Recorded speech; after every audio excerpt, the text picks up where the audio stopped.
So my name is Vajrashura, and this is my thought for the day.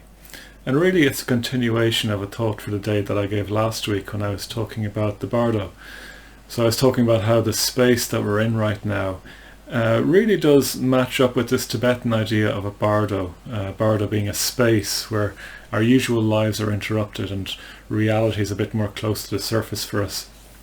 So we're in this space now where reality is a bit closer to the surface. We're seeing the true nature of things a bit more clearly in terms of, old age, sickness, death, and so on. And one of the teachings in the Bardo which I mentioned is that you're not meant to waver towards appearances. So I wanted to talk a bit about that and draw something out around that. So one of the things that happens when things get intense is that the mind starts thinking about how nice it would be if only it was otherwise. So how nice it would be if we could go down to the west of Ireland for a holiday. How nice it would be if instead of a house full of noisy people we could be in a nice quiet house in the countryside. How nice it would be to be in the city with other people rather than this old boring quiet house in the countryside. Usually it's a form of discontent with wherever we're at, or whatever conditions we're in. And I was really struck by this when a friend of mine said, what do we attach our discontent to? What are we attaching our discontent to? And that really struck me. It was about a week or two ago when they said that to me, and I realised I'm just allowing my discontent to attach onto different things here and there. I wish things were like this. I wish things weren't like that. I wish this person was this way. I wish this person was that way. And really, they were all just responses to the intensity of being in the bardo, of being in the gap of the COVID-19 outbreak, of being stuck at home without being able to go and enjoy the usual freedoms that I cherish and enjoy, or at least I think I do anyway. So when we waver towards appearances, really what it's talking about is we waver towards stories that we have about how things could be better than they are. And the traditional bardo teachings are to really watch out for this, to really try and stay with the reality of things as they are. The usual way it's put is that you see that everything is sacred and the play of the mind.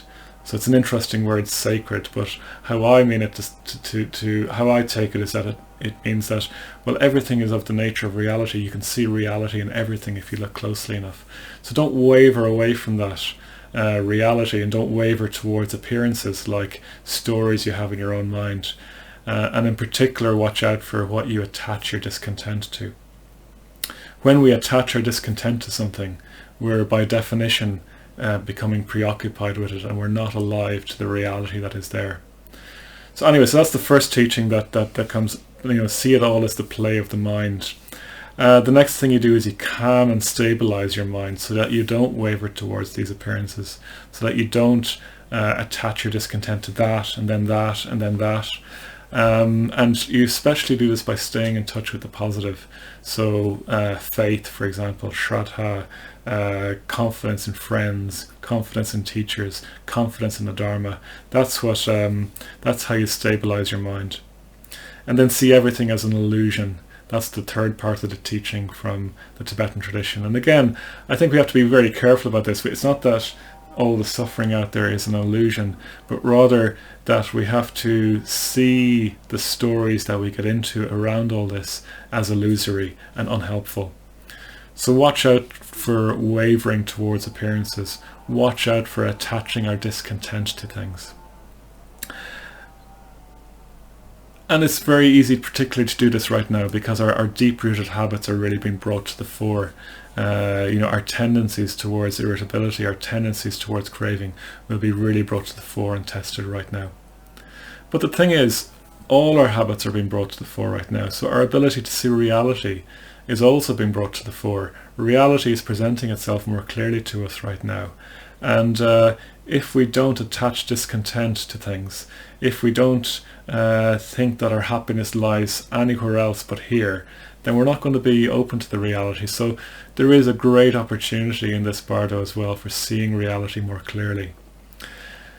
So I thought I'd just share this because I've just been finding that a really useful teaching, A, being in the bardo, but B, watching out for what I attach my discontent to. What story am I telling myself about why I'm at times unhappy, or not as happy as I could be, or as happy as I feel I should be? And when I do that, I tend to be happy.